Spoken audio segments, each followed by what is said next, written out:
Hi everyone. నార్మల్గా అమ్మాయిలకి ఏమైనా అవుతే నేను కొంచెం ఎక్కువగా రియాక్ట్ అవుతుంటాను, ఫెమినిజం అనో ఉమెనిజం అనో ఏదో ఒకటి. బట్ ఇవాళ నాకే అవుతుందని చెప్పి నేను ఎప్పుడు ఎక్స్పెక్ట్ చేయలేదు. అసలు నేనేం చేయలేదు కూడా. I'm just walking from Jagadamba junction to my office, PSC. It's located in Jagadamba junction. వస్తుంటే అక్కడ రాజాసాబ్ పోస్టర్ ఉందన్నమాట జగదాంబ థియేటర్ దగ్గర. నేను ప్రభాస్ ఫ్యాన్ యాజ్ యూజువల్గా కాబట్టి అది పిక్చర్ క్లిక్ చేస్తున్నాను. అప్పుడు ఒక అతను మాల వేసుకొని గ్రీన్ కలర్ డ్రెస్, మరి అది ఏ మాలో కూడా నాకు తెలీదు, అతను వచ్చి చాలా గట్టిగా అరుస్తున్నాడు అనమాట. నేనేమనుకున్నాను, అక్కడ ఆటో వాళ్ళు ఎవరో ఉండుంటారు, వాళ్ళ మీద అరుస్తున్నాడేమో అనుకొని నేను పెద్ద పట్టించుకోలేదు. ఓకే, నా పని అయిపోయింది. నేను రోడ్ క్రాస్ చేసుకొని అటు చర్చ్ వైపు నడుచుకుంటూ వెళ్తున్నాను.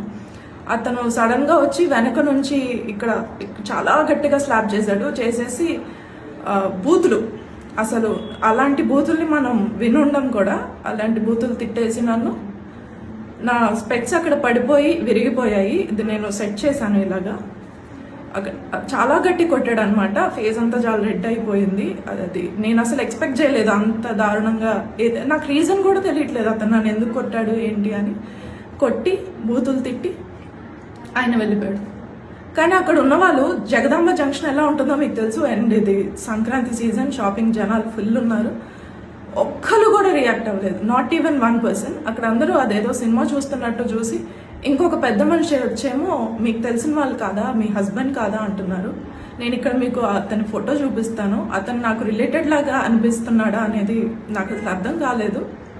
I was clueless. అసలు ఏం చేయాలి, ఎవరికి చెప్పాలి, ఏం మాట్లాడాలి నాకు అసలు ఏం అర్థం కాలేదు. I call my people at my office, they came and took me. ఆ తర్వాత మేము పోలీస్ స్టేషన్కి వెళ్ళాము. కాల్ చేస్తాను, ఇక్కడ దిశ పోలీస్ స్టేషన్కి కాల్ చేస్తే అతను వచ్చారు. P Srinivas sir responded very well. అతను వెళ్ళి చెక్ చేశారు కూడా అక్కడ ఎవరైనా దొరుకుతారో. వాడు దొరకడు, ఎందుకంటే అక్కడ ఆటో స్టాండ్లో కొంతమందిని అడిగితే అతనేమో పిచ్చోడు, లేదంటే శ్మశానంలో ఉంటాడు, వాట్ ఎవర్, అతను ఏదైనా కొన్నాయి. అలాగా కొట్టడానికి అసలు లేదు, అతను నన్ను కొట్టడానికి లేదు, నా మీద అలా నోరేసుకొని పడిపోవడానికి లేదు. ఎవడో రోడ్డు మీద పోయేవాడు. ఇప్పుడు పొరపాటున అక్కడ తన ఏదో కత్తో ఏదో పట్టుకొని వచ్చి నన్ను పొడి చేసినా కూడా జనాలు అలానే ఉండిపోతారా? మీ ఇంట్లో వాళ్ళకైతే ఇలానే వదిలేస్తారా? అండ్ ఈ వీడియో ఏదో నేను పబ్లిసిటీ స్టంట్ కోసమో లేదా కొంచెం సింపతి కోసమో ఇదేం కాదండి. అమ్మాయిలు, వర్క్ చేసే అమ్మాయిలు ఎంతో దూరాలు వెళ్తారు, ఎంతో దూరం నుంచి వస్తారు.